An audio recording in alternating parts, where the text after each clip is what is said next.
Per Luca Zaia sarà il Big Bang delle riforme e se Big Bang sarà quello dell'autonomia dopo la trattativa con Roma, lo si dovrà a una massa che si è riversata ai seggi. Obiettivo: votare. 98,1% sì, 1,9% no. I veneti si sono espressi e si sono espressi andando alle urne. 57,2% spettro del quorum dissolto, un trend che alle 12 vedeva già il 21% ai seggi e il superamento della barriera alle 19 con il 50,1%. Dunque 57,2% finale con quel bacino virtuale in più dei veneti all'estero, 8% che non hanno potuto votare. Vicenza la provincia al top, 62%, seguita da Padova 59,7%, Treviso 58,1%, Verona 55,5%, Venezia 53,7% e Maglia Nera a Rovigo, l'unica dove il quorum non è stato superato.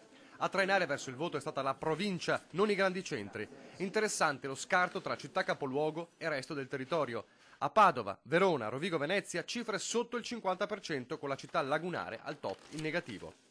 Le piccole e medie città dunque hanno fatto scaturire l'onda, come Roverè Veronese, massimo assoluto raggiunto con il 76,2%, o Nogarole Vicentino, 75,4%, o Borso del Grappa, 70,6%. Ma ci sono stati anche i flop come Soverzene nel Bellunese con il 23%.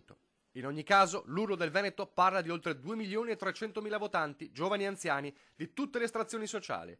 Chi ha votato subito, quando era ancora buio, chi ha atteso ma non si è fatto scoraggiare dalla pioggia. Un movimento di popolo che ha anche orgogliosamente rivendicato la scelta, a volte con ironia, valanghe di selfie e foto con la ricevuta di voto sui profili Facebook e anche chi ha votato avvolto nella bandiera del Veneto o persino una elettrice vestita da Wonder Woman. C'è stato spazio anche per un sorriso in una giornata storica per il Veneto e i Veneti.